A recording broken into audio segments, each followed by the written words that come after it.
जब अकेला रहा तो उसकी याद आई, अंधेरा में था तो उसकी याद आई। जब भूख लगी तो उसकी याद आई, नींद नहीं आई तो उसकी याद आई। सोचने में कितना आसान लगती है ये ज़िंदगी, जब खुद से जीना सीखा तो उसकी याद आई। तब भी लगा कि माँ इतनी मतलबी कैसे हो सकती है, हमसे ज़्यादा हमारे लिए कैसे सोच सकती है। लेकिन सच तो ये है, माँ ही होती है जो हमारे पेट भर कर खुद भूखा सोती है। कभी ये नहीं कहती है कि मुझे खाना नहीं मिला, कभी ये नहीं कहती है कि मुझे खाना और ला के दो। माँ तुम कौन हो माँ? मैंने कभी ईश्वर को तो देखा नहीं, लेकिन माँ जब से मैं तुम्हें जाना हूँ, मैं सच कह रहा हूँ कि स्वयं मैंने ईश्वर को जान लिया है। तुमने मुझे 9 महीने अपने कोख में रख के ना जाने कितने दर्द तकलीफ सह के मुझे जन्म दिया। आज तुम्हारे ही कारण मैं इस दुनिया को देख रहा हूँ माँ। मैं चांद देख रहा हूँ, सूरज देख रहा हूँ, तारे देख रहा हूँ। मैं अच्छे अच्छे कपड़े पहन रहा हूँ, अच्छे अच्छे घड़ी पहन रहा हूँ। मैं दुनिया के हर कोने को देख रहा हूँ माँ। ये तुम्हारा ही तो देन है। जन्म होने के बाद तुमने मुझे संभाला, अपने सीने के दूध पिला के मुझे बड़ा किया माँ। और आज जब मैं तुम्हारे लिए कुछ करना चाहता हूँ, और आज मैं जब तुम्हें जान गया हूँ कि माँ ही देवी है, माँ ही ईश्वर है, माँ ही पूजनीय लायक है, माँ से बढ़कर इस दुनिया में कोई नहीं है, माँ ही प्रथम गुरु है, तो मैं आज जब तुम्हारे लिए कुछ करना चाहता हूँ माँ, लेकिन कुछ कर नहीं पा रहा हूँ माँ। जानते हैं माँ क्यों? क्योंकि वक्त ने हमें बहुत दूर कर दिया है। मैं अपनी ज़िंदगी में कुछ बनने, कुछ बड़े सपने लेके इस शहर में आया हूँ, लेकिन आपसे दूर हो गया हूँ माँ। मन तो करता है कि दौड़ के आपके पास चला जाऊँ, लेकिन वक्त के कगार ने ऐसा पिरोया है मुझे, ऐसा घुमाया है मुझे कि मैं आपसे बहुत दूर हूँ माँ। क्यों ऐसा होता है?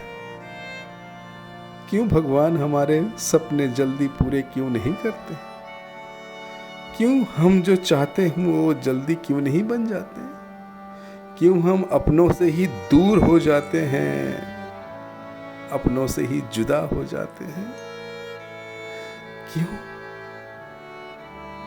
क्योंकि जीवन में इच्छाएं तो मन से आती है ना, और ये जीवन तो ईश्वर की बनाई हुई है, पाल पोस के, जिन्होंने मुझे इतने वर्षों तक पाल पोस के बड़ा किया, इतना बड़ा किया, दुनिया दिखाया। आज मैं आपसे ही इतना दूर क्यों हूँ माँ? मैं भगवान से प्रार्थना करूँगा कि आप मेरे सपनों को जल्दी पूरा करें, ताकि मैं कुछ बन के आपको दिखा सकूं और मैं अपने पास आपको रख सकूं माँ। माँ से बढ़कर इस दुनिया में कोई नहीं है। तुम्हारा प्यार ही सच्चा प्यार है, निस्वार्थ, कोई मतलब ही नहीं माँ। तुम निस्वार्थ प्यार करती हो हमसे माँ। अब मैं तुम्हें जान गया हूँ माँ। तुम ही देवी हो मेरी जिंदगी की। मैं ईश्वर को तो नहीं देखा, लेकिन हाँ मैंने माँ को देखा है, और माँ के रूप में ही ईश्वर है, मैंने ये जान लिया है। मेरा ये वीडियो बनाने का अर्थ यह है कि जो भी मेरे इस वाणी को सुन रहे हैं, समझ रहे हैं, तो याद रखिएगा कि माँ से बढ़कर इस दुनिया में कोई नहीं है। माँ ने ही आपको जन्म दिया है, और माँ ही आपको 9 महीने अपने पेट में रख कर ना जाने कितने दर्द तकलीफ सहकर आपको जन्म दिया है, अपने सीने के दूध पिलाकर आपको बड़ा किया है। तो आप माँ के साथ कभी नाइंसाफ़ी मत कीजिएगा, कुछ भी हो जाए, क्योंकि माँ ईश्वर से कम नहीं है। अगर आपको ईश्वर को जानना है तो माँ को जानिए। मैं जानता हूँ कि कई सारे लोग अपनी माँ से बहुत दूर रहते हैं, लेकिन हाँ, अपनी माँ को मत भूलिएगा। जिस तरह माँ आपसे प्रेम करती है निस्वार्थ, उस तरह आप भी अपनी माँ से प्रेम कीजिए निस्वार्थ। तब देखिए आप अपने जीवन में उन सारे तरक्कियों को पाएंगे, जो अब बनना चाहते हैं वो सब हासिल हो जाएगा। माँ, तुमसे ही है मेरी ये दुनिया। माँ, तुमसे ही बसी है मेरी दुनिया। माँ, तुम आबाद रहो। माँ, तुम्हारा आशीर्वाद, तुम्हारा प्यार मेरे साथ है और सदा रहेगा। माँ, मुझसे जाने अनजाने में कोई भूल हुई है तो माँ आप क्षमा करें माँ, और अपना आशीर्वाद सदा बनाए रखिए मुझ पे। आपका आशीर्वाद नहीं जैसे कोई वरदान है, जैसे कोई चमत्कार है माँ। माँ, आई लव यू।